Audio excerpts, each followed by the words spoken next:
This week at NASA. The much-anticipated landing of the Mars Science Laboratory with Curiosity, the red planet's next resident rover, is this Monday at 1:31 a.m. Eastern. Having been configured by the MSL flight team for entry, descent, and landing, the spacecraft is on final approach for its targeted touchdown in Gale Crater. MSL has a huge reach.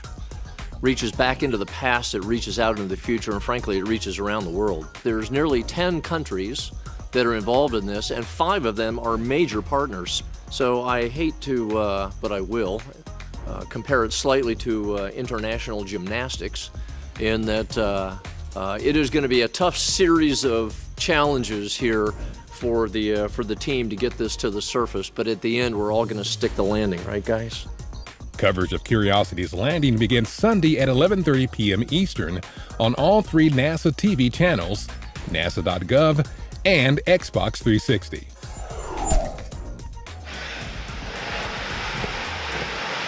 Engineers at the Johnson Space Center have conducted a successful 70-second test firing of the Project Morpheus Lander. Morpheus is a vertical testbed vehicle demonstrating new green propellant propulsion systems and ALHAT, autonomous landing and hazard avoidance technology.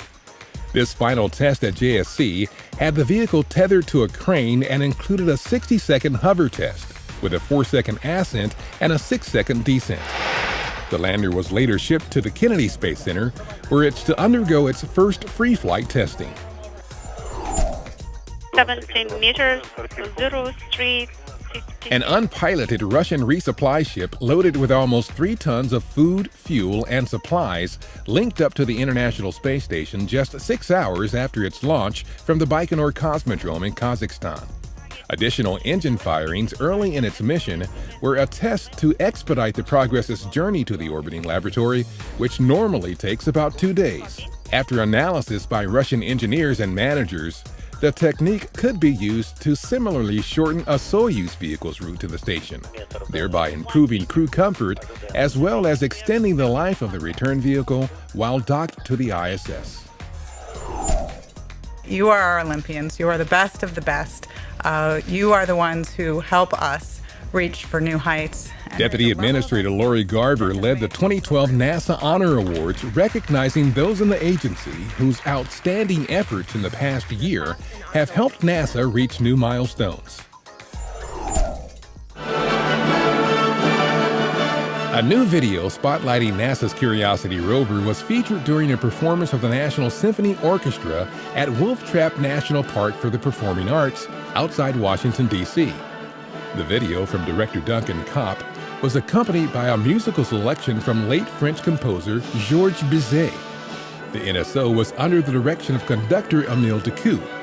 NASA Administrator Charlie Bolden was on hand for the performance. This mission will not only help unlock the mysteries of Mars, it's a precursor to achieving President Obama's goal of sending humans to the red planet by the 2030s. The Curiosity visuals were a portion of the NASA imagery featured as part of Gustav Holst's The Planets, the evening's main program.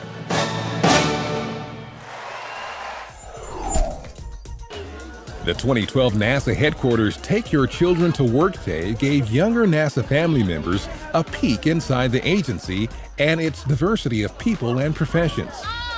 Hands-on activities also represented tasks performed in some of the varied and exciting careers at NASA.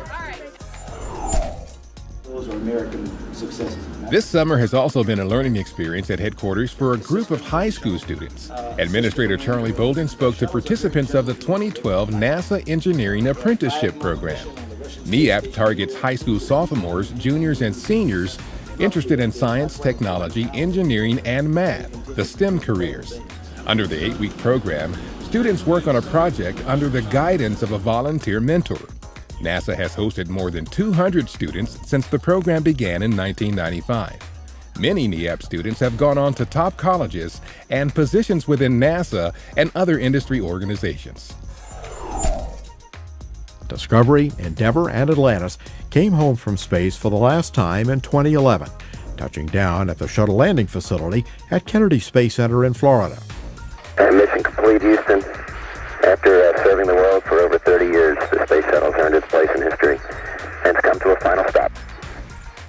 After each final landing, Kennedy's landing operations team used a temporary spray paint to note where the wheels stopped. Local artist Chad Stout of C Spray Glass Blasting designed, manufactured, and installed the markers. Wearing safety gear, he etched the final design in absolute black granite, an extremely durable stone. Pavers are extra thick and weigh at least 100 pounds each, but he installed them by hand.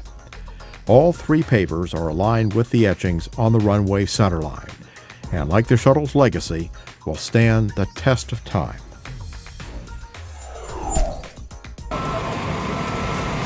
NASA has donated a piece of Space Shuttle history to the Coca-Cola Space Science Center at Columbus State University in Georgia.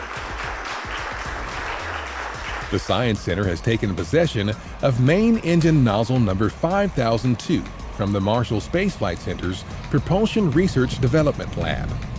This particular nozzle has flown to space numerous times on 4 different shuttles, including the STS-60 mission in February 1994. We have a go for engine start. Commanding Space Shuttle Discovery for that flight, then astronaut Charlie Bolden, who is now, of course, NASA administrator. The NASA artifact will be displayed at the Coca-Cola Science Center to inspire the next generation of scientists and engineers.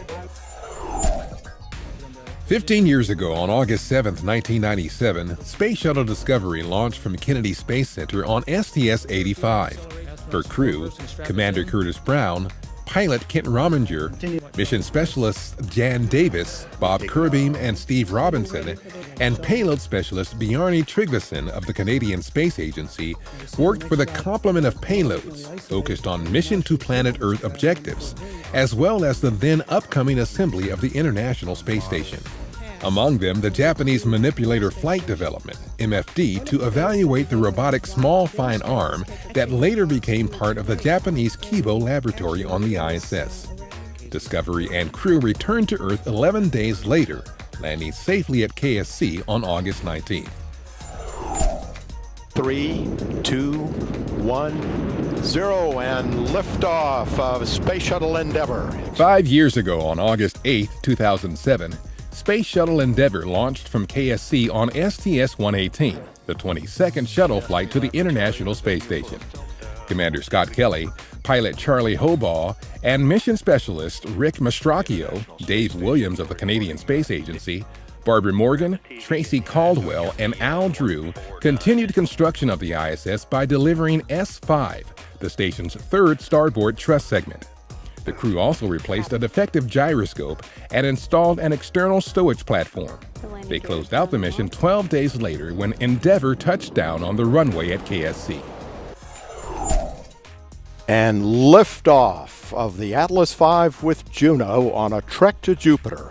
And August 5th marks the 1-year anniversary of the launch of the Juno spacecraft atop an Atlas V rocket from Cape Canaveral Air Force Station in Florida.